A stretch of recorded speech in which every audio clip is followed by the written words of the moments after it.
Miércoles 5 de agosto del 2020, bienvenidos a JNE Noticias. Soy Paloma Barreto y estos son nuestros titulares.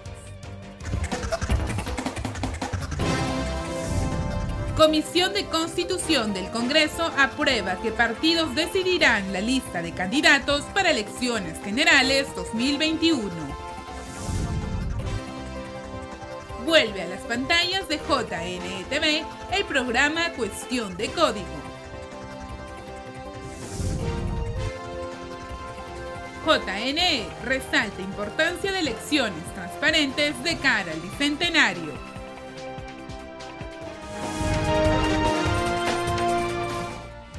Vamos a ir con el desarrollo de nuestras noticias electorales. La Comisión de Constitución del Congreso aprobó predictamen que faculta a las organizaciones políticas elegir candidatos a través de modalidad un militante, un voto o por delegados. Además, precisó que dicha elección de candidatos se regirá por las reglas que establezca la OMPE. En sesión virtual, la Comisión de Constitución y Reglamento del Congreso de la República, después de un mes de debate, aprobó el texto final del predictamen sobre la democracia interna en los partidos políticos. Señor presidente, han votado en total 21 señores congresistas, de los cuales 18 han votado a favor y 3 en abstención. De los 18 que votaron a favor, 4 lo han hecho con reserva. Ha sido aprobado el dictamen por mayoría. El documento aprobado por mayoría establece que los partidos podrán definir la lista de candidatos, pero se regirán por las reglas establecidas por la OMPE. Y el RENIEC se encargará de la elaboración del padrón electoral. Esto en base a la información proporcionada por el Registro de Organizaciones Políticas del Jurado Nacional de Elecciones. Así también, Omar Chejade, presidente de la comisión, indicó que en cuanto a las modalidades a aplicarse en las elecciones internas, puede darse a través de la votación de afiliados o votación a través de delegados. Para ambas modalidades, la OMPE emitirá el reglamento correspondiente. Chejade sostuvo que la norma también establece que los candidatos en las elecciones internas deben estar afiliados a la organización política por la que deseen postular y registrar dicha afiliación en el Registro de Organizaciones Políticas del Jurado Nacional de Elecciones hasta el 30 de septiembre del 2020. El dictamen de la Comisión de Constitución sería debatido luego en el Pleno del Congreso de la República. Jessica Clavijo, directora de Fiscalización y Procesos Electorales del Jurado Nacional de Elecciones, resaltó la importancia de las elecciones transparentes de cara al bicentenario. Es importante que las autoridades tengan presente que el proselitismo, la propaganda electoral está justamente asignada a los candidatos, a las organizaciones políticas, a la militancia, a los afiliados. Los funcionarios públicos debemos mantener justamente el rol neutral para asegurar elecciones transparentes hacia el bicentenario. La doctora Jessica Clavijo Chipoco, directora de Fiscalización y Procesos Electorales del Jurado Nacional de Elecciones, hizo un llamado a las autoridades y funcionarios de entidades públicas a respetar la prohibición del proselitismo político y la normatividad electoral, con el objetivo de resguardar las elecciones generales del próximo año. Conforme a la Constitución Política, la Ley Orgánica de Elecciones y el Reglamento del Jurado Nacional de Elecciones, no se pueden realizar acciones que favorezcan o perjudiquen a una organización política o candidato.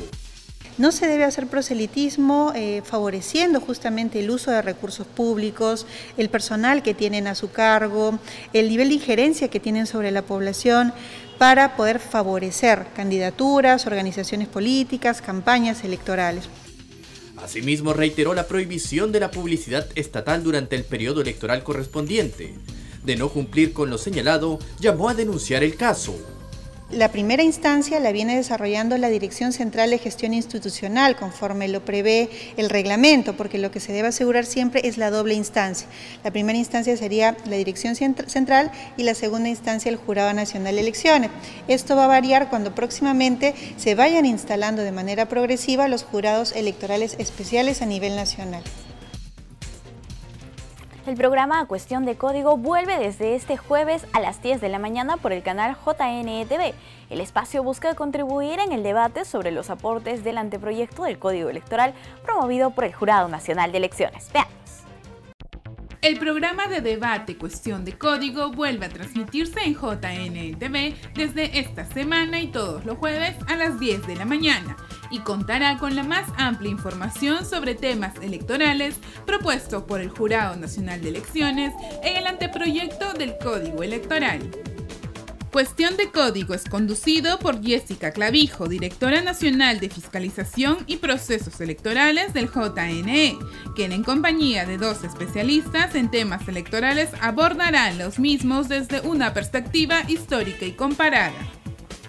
El Jurado Nacional de Elecciones se esfuerza por hacer llegar la información más clara posible a los ciudadanos sobre las cuestiones electorales presentes a puertas de unas elecciones generales en el 2021 y contextualizado en una pandemia mundial. Sintonice este espacio informativo de conversación todos los jueves a las 10 de la mañana por el canal 44 y 516 de Movistar, por las redes sociales y los canales regionales aliados.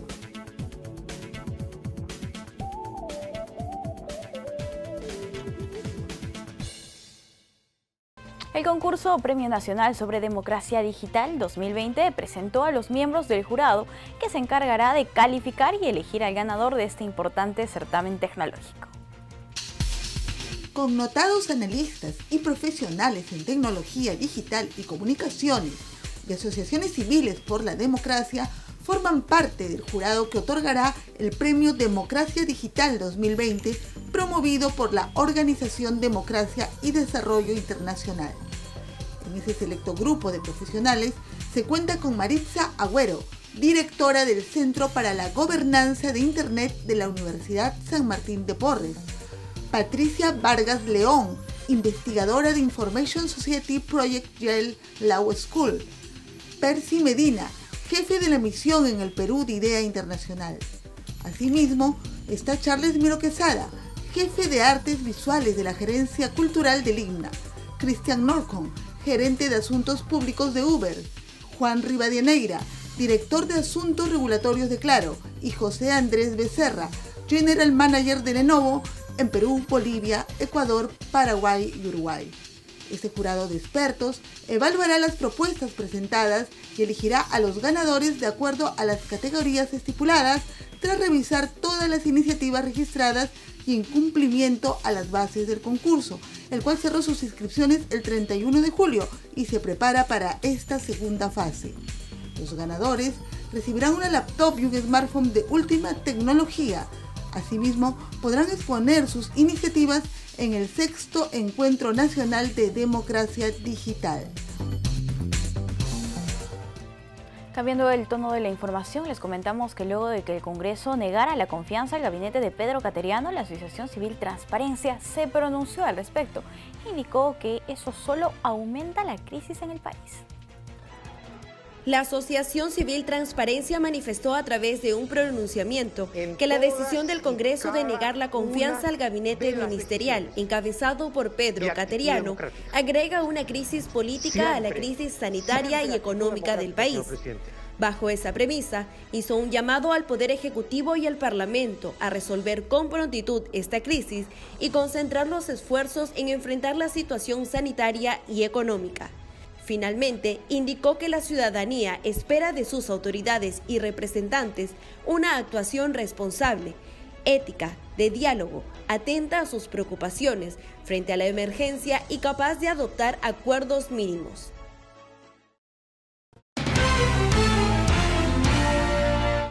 Bien, ahora tenemos una interesante entrevista con Leandro Querido. Él es director ejecutivo de Transparencia Electoral para América Latina. Vamos a conversar sobre el rol y las experiencias de la observación electoral en América Latina en tiempos de COVID-19. Muy buenos días, bienvenido.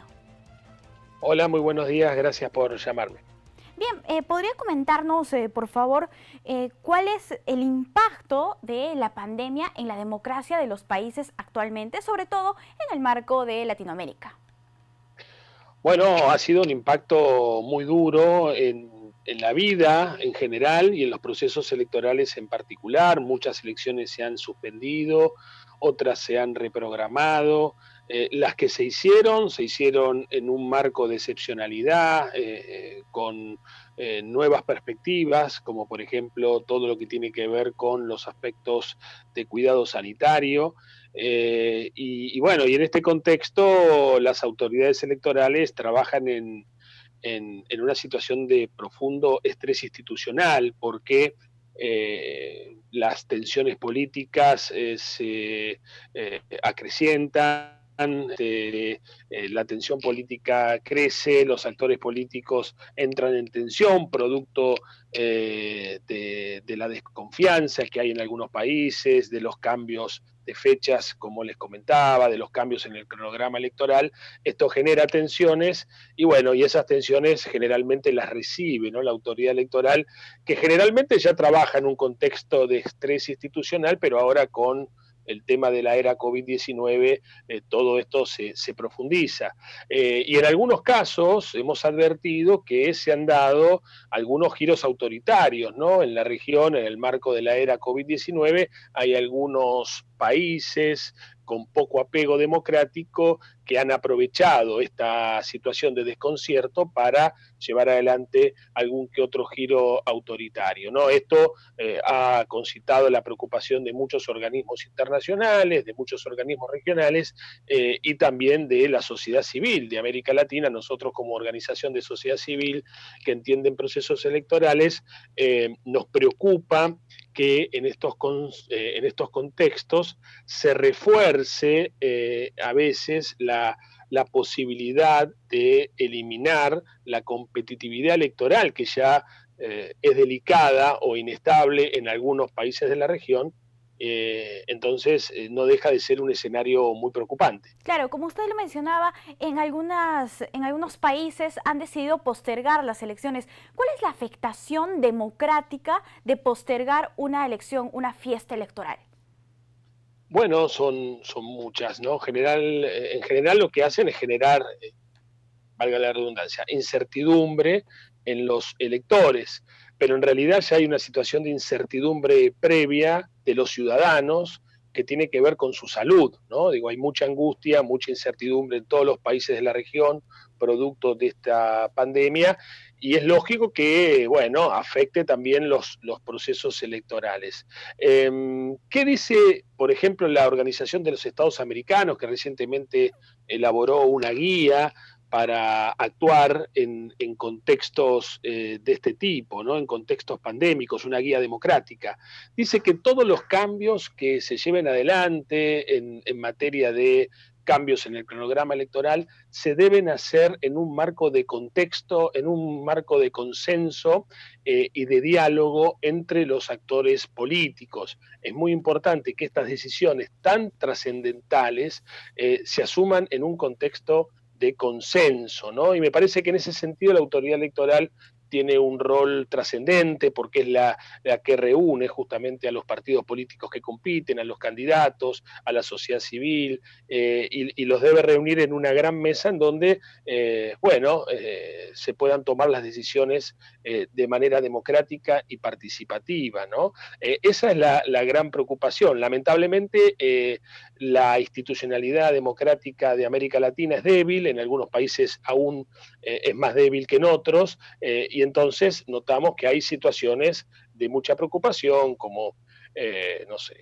podemos mencionar el caso de Guatemala, el caso de Bolivia, Cuba, hay muchas situaciones. Uh-huh. Bueno, claro, Cuba, en realidad Cuba ya no tenía ningún tipo de institucionalidad democrática previo a la pandemia, ahora menos, ¿no? Es decir, esos países como Venezuela, como Cuba y Nicaragua, se advierte que hay una escalada represiva, ¿no?, que los gobiernos han aprovechado para, reprimir más de lo que reprimen habitualmente. Pero en otros países que son democracias imperfectas o democracias en construcción, también la situación se torna un tanto delicada, ¿no? Bien, efectivamente. Ya que usted tocó el tema de este documento presentado por la Organización de Estados Americanos, nos gustaría que nos comente un poco más sobre de repente, cuáles son los puntos centrales de esta guía para organizar elecciones en tiempos de pandemia. Bueno, en definitiva, el marco general es la necesidad de generar canales de consenso, ¿no? Ese es el marco general. las crisis se resuelven con estados de derecho consolidados, ¿no? Me parece que ese es el punto principal. Y después, lo interesante es que inexorablemente se debe incorporar a la gobernanza electoral una perspectiva sanitaria o de bioseguridad, ¿no? Esto no estaba tan presente en las organizaciones de los procesos electorales en la región, y ahora este nuevo contexto demanda esta perspectiva. Por lo tanto, en primer lugar, se debe hacer un trabajo entre áreas de gobierno, como les decía, el área que entiende en materia electoral y el área que ahora entiende también en materia de salud. Hay que definir una gran cantidad de protocolos especializados. Un proceso electoral tiene 3 etapas generales: la etapa preelectoral, la jornada de votación y la etapa postelectoral. A su vez, esas 3 etapas reúnen alrededor de 53 instancias, ¿no? O subetapas. La mayoría de ellas son actos presenciales, actividades que requieren de actos presenciales. Estamos hablando de casi 30 instancias que requieren actos presenciales. Y hoy sabemos que la concentración de electores o los actos presenciales son instancias de posibles focos de contagio. Claro, entonces, exacto, hay que reducirlos. Entonces, la autoridad electoral lo que debe hacer es desglosar el proceso electoral y analizar etapa por etapa y subetapa por subetapa de qué manera se puede eliminar esta posibilidad de contagio, ¿no? Y se puede hacer. Lamentablemente, en nuestro continente nos regimos por un paradigma del manualismo electoral, ¿no? Yo lo llamo manualismo electoral porque es un proceso electoral que hace del acto presencial casi su marca distintiva. Entonces tenemos que hacer una revisión profunda, ver de qué manera podemos reducir esas casi 30 instancias y darles seguridad a los electores, a las fuerzas de seguridad, a las autoridades electorales que intervienen en un proceso, ¿no? Efectivamente, implementar nuevas medidas para cuidar la seguridad y la salud de los electores, en este caso. Bien, nos gustaría ahora enfocarnos un poco más en la labor de observación electoral que realiza Transparencia. Si podría comentarnos cuáles son los retos, cuál es el papel de los observadores ahora en tiempos de pandemia del COVID-19. Bueno, es un gran desafío porque nosotros como organización de la sociedad civil también tenemos que hacer nuestros protocolos de seguridad, ¿no? Ya el contexto, como les decía, es muy diferente a los anteriores y contamos con pocos antecedentes o con poca experiencia. Solamente la Organización de los Estados Americanos, que cuenta con un presupuesto muy importante, pudo realizar observación electoral internacional en contextos COVID-19. Lo pudo hacer en Surinam, lo pudo hacer en Guyana y lo pudo hacer en la República Dominicana. Lo que está claro es que así como una elección en un contexto pandémico requiere mayor presupuesto, porque hay que atender la cuestión de la salud y la seguridad, la observación electoral también requiere más presupuesto. Entonces, las organizaciones de sociedad civil ahí están en desventaja, ¿no? Digo, realmente es un problema porque no hay forma de afrontar estos costos. A veces se han dado elecciones, estas últimas, en donde estaban cerrados los espacios aéreos de los países, por lo tanto la OEA tuvo que viajar en charter, en vuelos privados, ¿no? Eso, imagínense que es imposible para que pueda asumir ese costo sociedad civil. Pero me parece que más allá de eso, también hay que apelar a la creatividad, hay que hacer todo un trabajo previo en la etapa preelectoral, y mucho de ese trabajo previo se puede hacer con plataformas a distancia, como por ejemplo Zoom, como por ejemplo redes sociales o otro tipo de plataformas. Digo, ya se puede preparar un poco el terreno de ese modo. Y habrá que ver cuál es puntualmente el marco en el que se da el proceso electoral para ver, bueno, de qué manera se lo puede afrontar. Lo que sí está claro que la era COVID-19 afecta el proceso electoral de América Latina de este año, del 2020, pero también afecta el proceso electoral del año que viene, porque las elecciones no se hacen en un día, pero en realidad hay una gran etapa previa, ¿no? Digo, de elaboración, en donde prácticamente con un año de anticipación ya se empieza a trabajar en la preparación del día de la elección, ¿no? Entonces, bueno, la situación es bastante complicada como les describo, ¿no? Efectivamente. Bien, señor Leandro, muchísimas gracias por estar aquí con nosotros en JNE Noticias. Hasta una próxima oportunidad. A ustedes, gracias. Bien, amigos, vamos a hacer una pausa. Volvemos con más.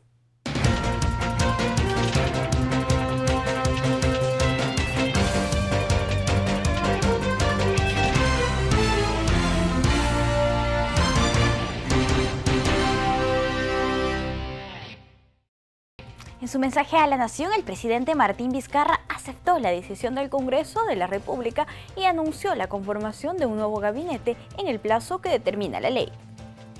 Acepto la decisión que hoy tomó el Congreso de la República. En consecuencia, conformaré un nuevo gabinete en el plazo que determina la ley. En su mensaje a la Nación, el presidente de la República, Martín Vizcarra, dijo que no cederá a los intereses particulares y tampoco aceptará el cálculo político que no busque el bienestar de la población.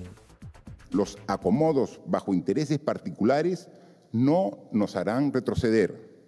Desde aquí seguiremos impulsando la reforma universitaria porque los jóvenes son presente y futuro de este país y se merecen contar con una educación de calidad. La reforma universitaria no se negocia. El jefe de Estado indicó que el futuro de la conducción del país se encuentra en los jóvenes, los cuales merecen tener una educación de calidad. Esta decisión solo genera una incertidumbre innecesaria en las actuales circunstancias. Este no es un momento, ni ningún otro, para jugar con el destino del país. Asimismo, agregó sobre la decisión del Congreso que se trata de una situación excepcional que no tiene precedentes en los últimos 20 años. Por su parte, Pedro Cateriano agradeció al presidente Martín Vizcarra la oportunidad de servir al país en medio de la pandemia. Pedro Cateriano agradeció al presidente Martín Vizcarra por darle la oportunidad de ser el presidente del Consejo de Ministros en medio de la crisis generada por la pandemia del coronavirus. A través de su cuenta de Twitter, escribió: "Gracias, presidente Martín Vizcarra, por la oportunidad que me dio de servir a nuestro país en esta crítica coyuntura. Fue un honor haber colaborado con usted".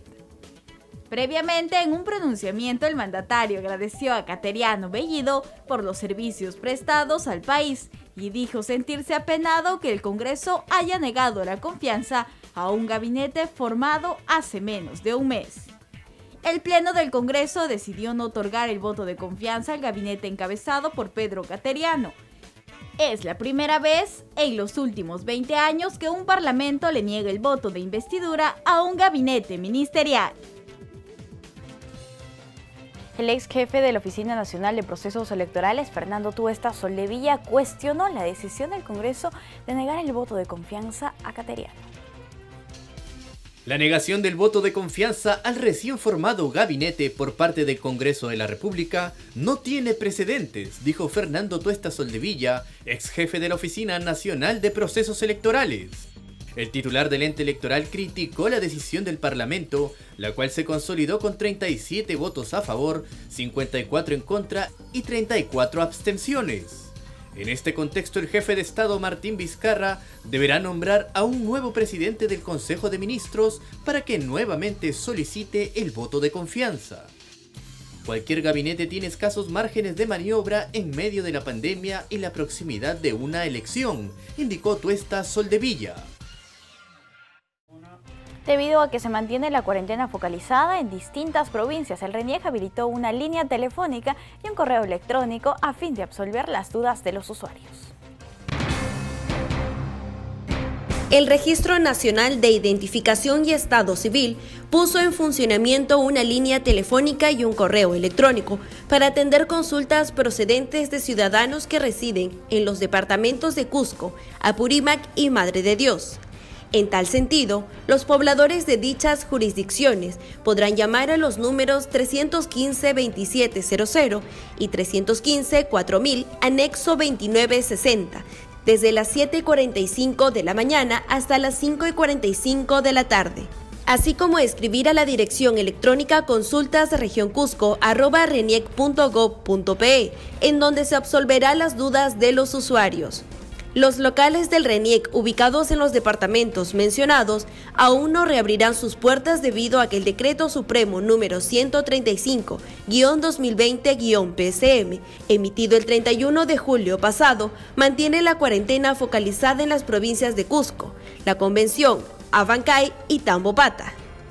Cabe resaltar que en todo el periodo de aislamiento social obligatorio, el RENIEC ha ejecutado medidas destinadas a facilitar la identificación de los peruanos, entre ellas la extensión de la vigencia de los documentos nacionales de identidad caducos, así como la posibilidad de obtener certificados de inscripción y copias de actas registrales a través de su página web www.reniec.gov.pe/servicios en línea.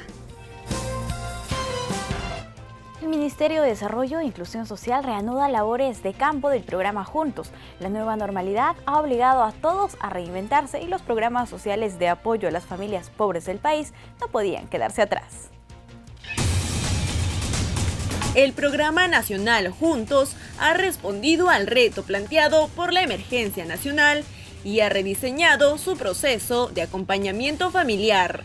El mismo consiste en un seguimiento de cada familia usuaria para conocer la situación de sus menores, hijas e hijos respecto a los servicios de salud y educación que brinda el Estado. El programa del Ministerio de Desarrollo e Inclusión Social ahora presenta este proceso bajo dos modalidades: la remota, mediante la estrategia Aló Juntos con atención en lenguas nativas, y la presencial con seguridad sanitaria. El trabajo de campo inició el 3 de agosto y comprende visitas domiciliarias a unas 4.000 familias usuarias de aproximadamente 250 distritos. Es necesario aclarar que los gestores locales de Juntos solo realizarán esas visitas en distritos que no tengan casos de COVID-19.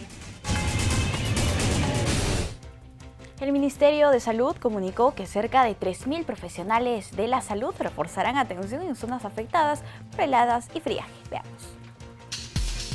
El Ministerio de Salud informó que capacitó a un total de 2.972 profesionales de la salud que están listos para realizar acciones de prevención para atender a la población de los 864 distritos priorizados por heladas y friaje de las regiones de Puno, Cusco, Junín, Pasco, Loreto, Ancash y Ucayali. En ese sentido, la directora de la Dirección General de Gestión del Riesgo de Desastres y Defensa Nacional en Salud, Mónica Mesa, indicó que a través de las plataformas digitales se ha capacitado en el diagnóstico y manejo de infecciones respiratorias agudas y neumonías, así como en la atención integral de la población adulta mayor y en la población infantil. Con ese fin, los especialistas recorren las casas y se instalan en los puntos de mayor concentración de gente para buscar e inmunizar a la población vulnerable, que son los niños menores de 5 años, gestantes y adultos mayores. Por otra parte, informó que se ha suscrito un convenio con la Pontificia Universidad Católica del Perú para la investigación que permita implementar el mejoramiento térmico de los establecimientos de salud expuestos a las bajas temperaturas. Además, cuentan con 200 brigadas que están disponibles para trasladarse a cualquier región.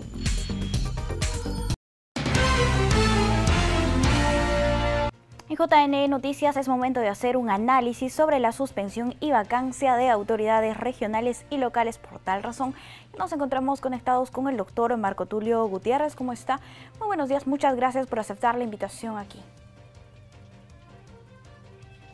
Bien, vamos a proceder. ¿Qué tal? Un placer estar con usted. Sí, doctor, vamos a... Esta mañana. Bien, doctor, nos gustaría que nos comente primero qué significa esta figura de suspensión y vacancia de autoridades y en qué momento se da.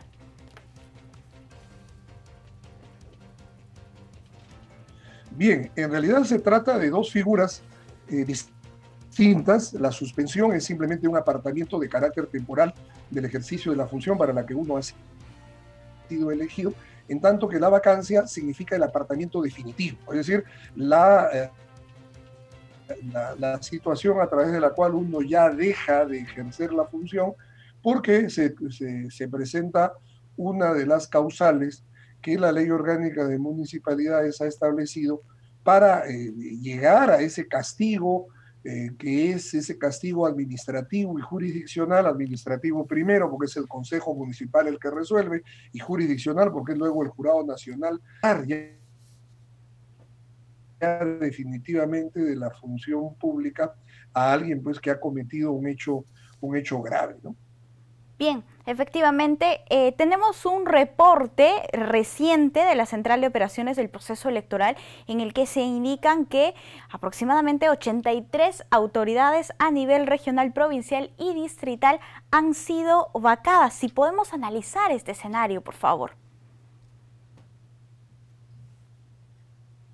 Una de las cosas que más me ha llamado la atención de lo que ha ocurrido en este año y medio de gestión de las autoridades es el elevado número de aquellas que han sido vacadas, en realidad por una suerte de decisión personal propia de estas autoridades. Y me estoy refiriendo primero al hecho de que de los 83 casos, una docena de ellos están referidos a que simple y llanamente no se presentaron a asumir la función, es decir, fueron proclamados por los jurados electorales especiales como autoridades, pero simple y llanamente no se acercaron a recoger la credencial y por supuesto a jurar. Y si recogieron la credencial, no se presentaron al acto de juramentación del cargo. Y entonces se aplicó la norma, que lógicamente no juramenta el cargo, no puede ejercerlo. Un segundo número, o sea, porque de 83 estamos hablando de 12, es el que hayan 22 autoridades, fundamentalmente regidores y consejeros regionales y provinciales, los regidores, distritales, los regidores, que simple y llanamente inconcurren a las sesiones de consejo. Es decir, dejan que se aplique la inconcurrencia injustificada a las sesiones de consejo y una vez que se cumple con el mínimo que la norma establece, para configurar esa situación de vacancias, dejar pues que lo vaquen, ¿no? Claro, eso es interesante porque en realidad, si uno analiza aquellos casos en los que, por ejemplo, ha habido una condena, ¿no? O sea, o porque se han realizado situaciones como, por ejemplo, el de haber efectuado acciones de contratación con la comuna, ¿no? Lo cual también conduce a una situación de vacancia, en realidad son pocos, ¿no? Obviamente la mayor cantidad hay que reconocer de los casos de vacancia, estamos hablando de 25 de 83, estamos hablando de casos de fallecimiento, ¿no? Sí, y en este contexto, imaginamos que se debe al COVID-19. De este primer semestre. Sí, es una buena cantidad, o sea, en realidad más de la mitad se han debido a casos ocurridos en el presente año. Sin lugar a dudas se deben más al tema del COVID. Recordemos que las autoridades municipales han estado que por sus funciones continuaron efectuando visitas, participando en las entregas de los alimentos o haciendo las acciones de supervisión de la prestación de los servicios y no tomaron la precaución de tener un buen equipo de bioseguridad o equipo de protección personal que lógicamente les ha pasado la factura, ¿no? Situación que es lamentable definitivamente. Si podemos hablar ahora en el siguiente cuadro que tenemos sobre la suspensión de autoridades regionales, provinciales y distritales, porque en el mismo periodo del 1 de enero de 2019 hasta el 9 de julio del 2020 se han registrado la suspensión de 21 autoridades. ¿Cuáles son los motivos, doctor? Explíquenos, por favor. Estamos refiriéndonos al caso de las autoridades suspendidas. Acá, en realidad hay que tener en cuenta de que las suspensiones son consideradas por una batería de razones que señala la propia ley orgánica de municipalidades. Algunos casos, por ejemplo, cuando hay un mandato de detención en un proceso penal. Si hay un mandato de detención, obviamente el alcalde no puede ejercer la función, porque o se encuentra preso o se encuentra fugitivo. Y de lo que se trata es de que la administración no se detenga, para lo cual se necesita que el titular de la administración deba estar pues en función. Entonces, estos casos se juntan con aquellos otros en que hay el tiempo que dura el mandato de detención, ¿no? Es decir, en unos casos es por la prisión preventiva, en otros casos es el tiempo que dura el mandato. 21 casos, 11. Es decir, más de la mitad de casos se han debido a esto.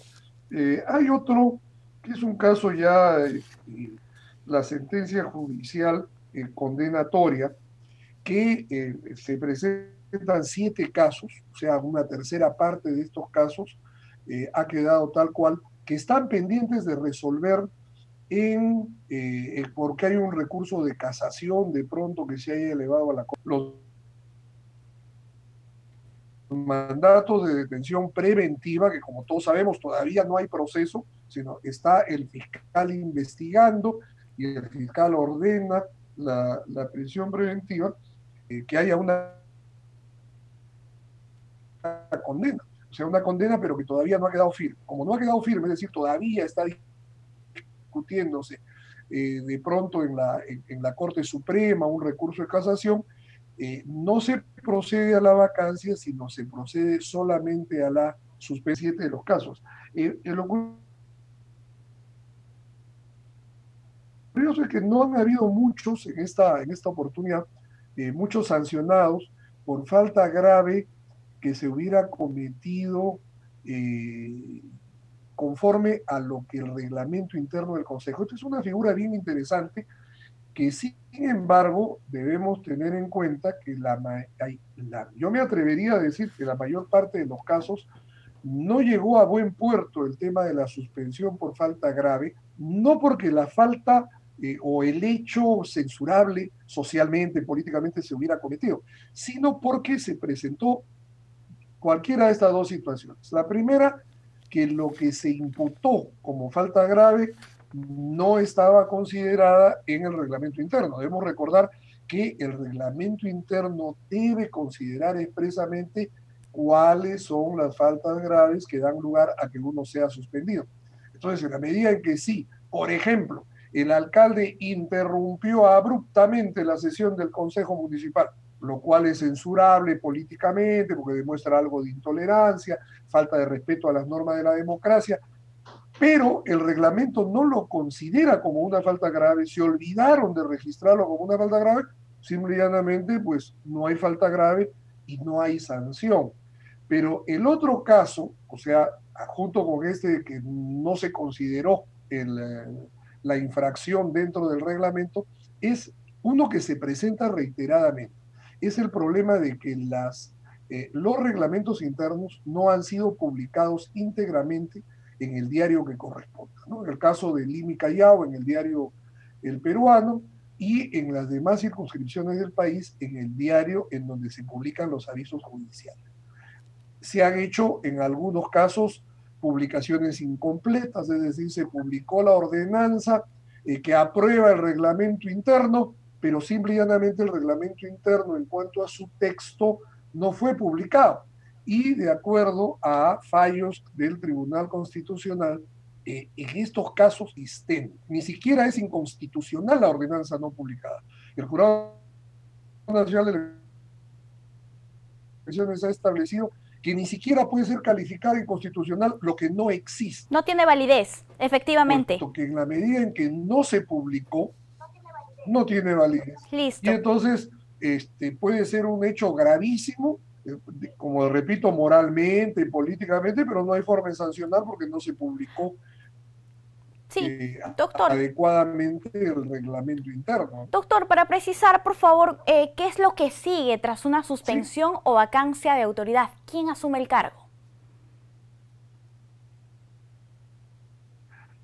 Bueno, la norma establece que quien lo hace, o sea cualquiera de las causales de vacancia, ¿no? De fallecimiento o porque se han cometido actos lesivos a las contrataciones en perjuicio de la entidad, en cualquiera de esos extremos, pasando pues por condenas, ausencia de la localidad, inconcurrencia injustificada a las sesiones, la norma, al igual que para el caso de las suspensiones, por las razones que ya hemos mencionado, a quien le corresponde es al regidor que sigue en el orden de la lista.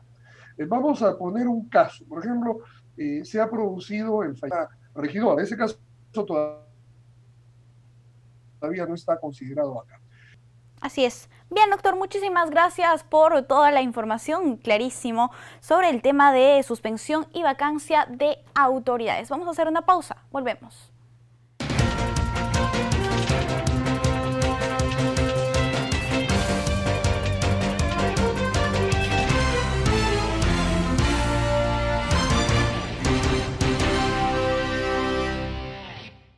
Es momento del reporte de noticias oficiales sobre el COVID-19 gracias a los colegas de la Agencia de Noticias Andina. Ana Bendezú nos informa.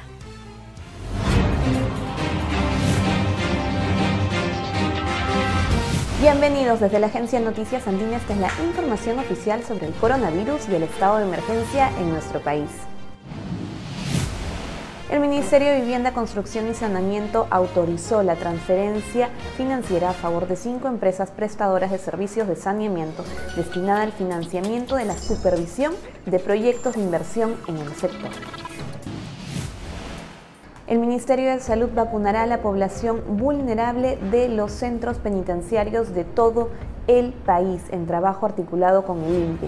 Además, se completará el esquema nacional de vacunación en los niños menores de 3 años que se encuentran en los recintos penitenciarios junto a sus madres. También se realizará triaje, consulta médica y control de anemia. La operación Taita priorizará sus intervenciones en las 15 regiones donde se encuentra todavía establecido la cuarentena focalizada por el mayor incidencia de contagios. Recordemos que primero se empadronan los hogares, luego actúan los equipos de respuesta rápida con atención médica, se hace tamizaje y se entregan medicamentos para los casos positivos de coronavirus. La Municipalidad de San Borja contará desde el mes de septiembre con una farmacia del Ministerio de Salud dentro del establecimiento municipal. Allí se venderán medicamentos genéricos a los vecinos de la jurisdicción.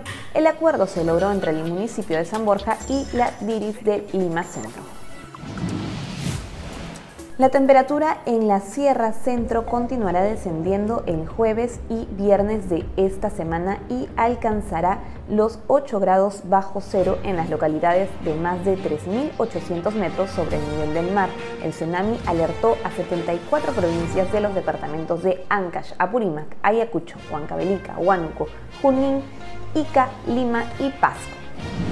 No se olviden que el desarrollo de estas y otras noticias las pueden encontrar en todas nuestras plataformas digitales y por supuesto pueden visitar andina.p.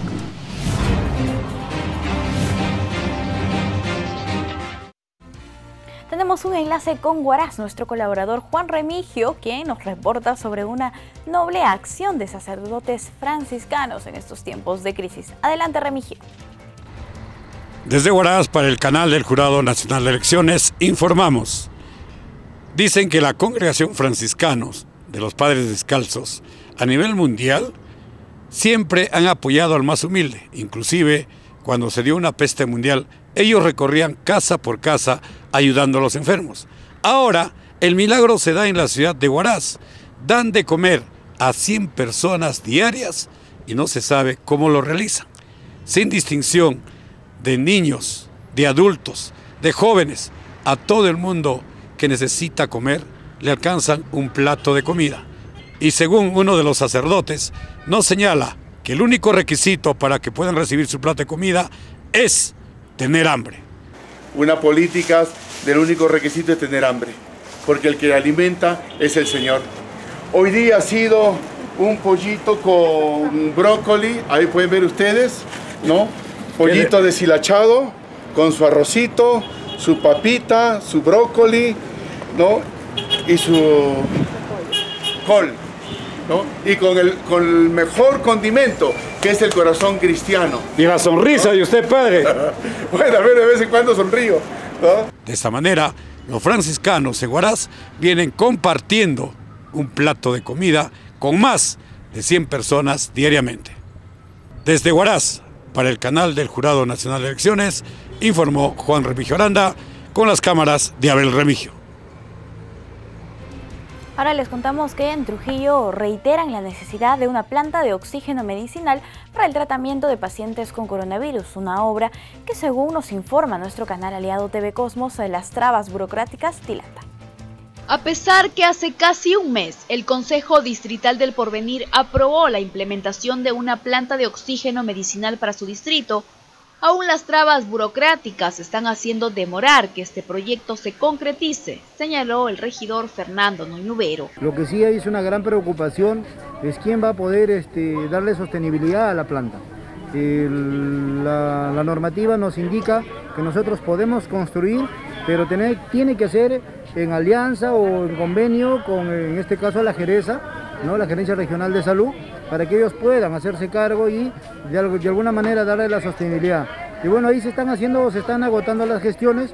La planta sería instalada en el local del depósito municipal y con ello se aseguraría el abastecimiento para los hospitales Santa Isabel, así como los centros de salud, postas médicas y el policlínico de salud en ese distrito. Propio de la municipalidad, que está en el local donde tenemos la cochera municipal, ¿no? Hay un espacio adecuado, grande, amplio. Inclusive el proyecto, el expediente técnico se está elaborando en esa zona, ¿no? Las autoridades del Porvenir esperan que cuanto antes se firme un convenio con la Gerencia Regional de Salud y la inversión supera los 300.000 soles.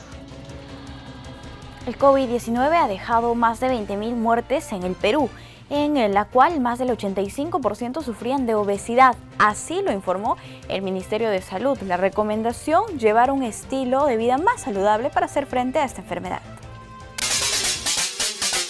Según los reportes del Sistema Informático Nacional de Defunciones, el 85% de fallecidos a causa del COVID-19 era una población que tenía obesidad. Asimismo, el 43.1% era diabético y 27.2% sufría de hipertensión. Así lo informó el Ministerio de Salud. Indicó además que estos son factores de riesgo ante este virus, destacando la edad, el sobrepeso, colesterol alto y problemas cardiovasculares. Esta población sería la más propensa a que se complique su situación frente a combatir la enfermedad del coronavirus. Así también se sabe que en el Perú 7 de cada 10 peruanos sufre de obesidad.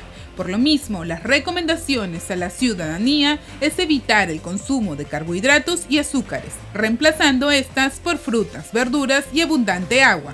Un estilo de vida más sano que ayudará a que tengan más defensas de contraer el COVID-19. Datos a tomar en cuenta, puesto que hasta el momento más de 20.000 muertes han sido confirmadas en el país.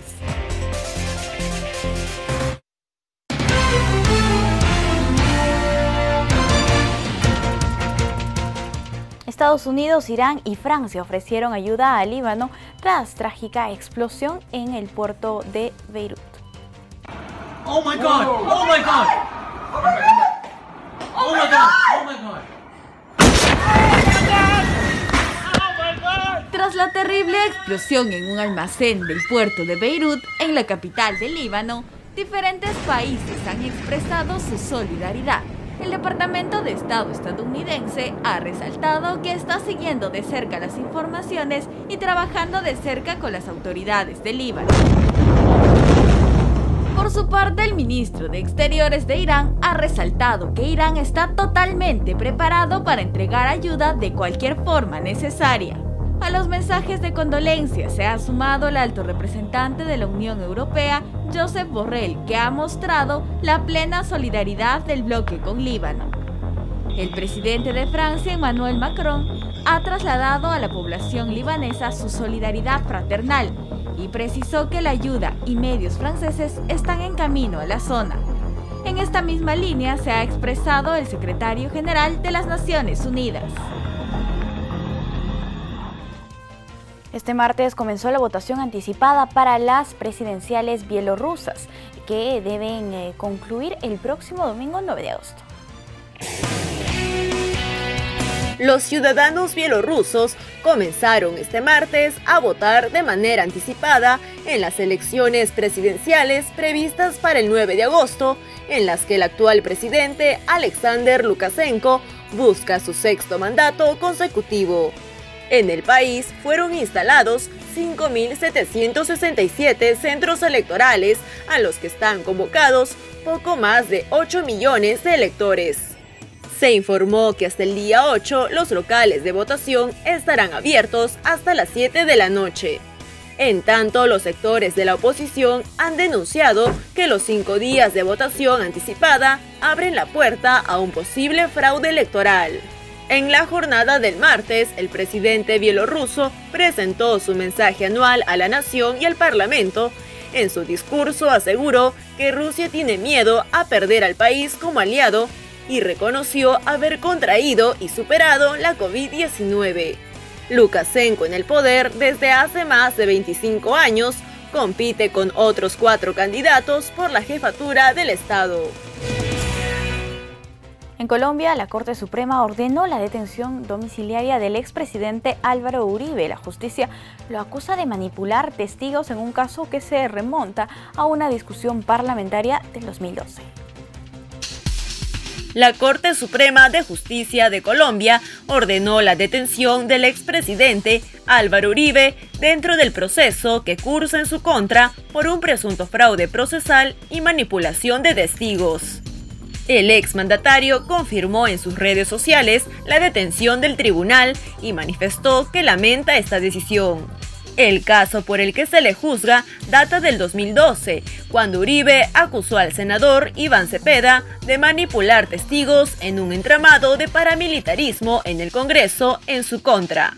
Esa demanda acabó volviéndose en contra de Uribe, que se convierte hoy en el primer expresidente colombiano al que se le ordena la detención. El Partido Centro Democrático, fundado por Uribe, expresó su inconformidad con el proceso. Las Cortes, por su parte, pidieron al presidente Iván Duque y a los simpatizantes de Uribe respeto por las instituciones del país. Las relaciones entre Estados Unidos y China se ven cada vez más deterioradas. El portavoz de Relaciones Exteriores chino advirtió al gobierno de Donald Trump a no abrir la caja de Pandora o sufrirá las consecuencias por represalias contra empresa china que administra popular red social.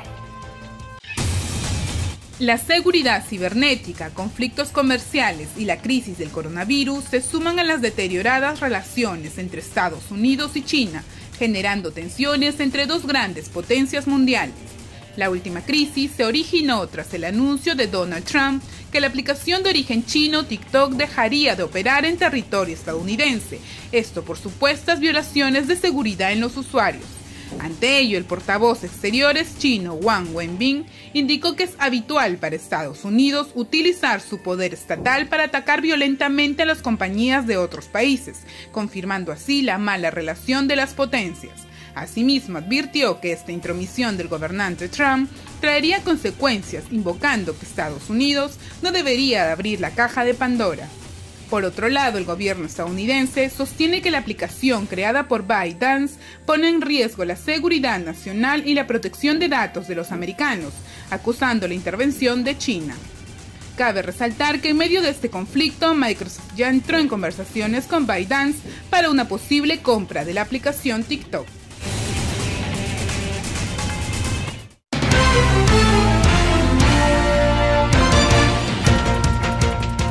Gracias por acompañarnos, los invitamos como siempre a seguirnos en los canales 44 y 516 de Movistar, las redes del Jurado Nacional de Elecciones y los canales aliados que retransmiten el programa. Los dejamos con imágenes de ANCO.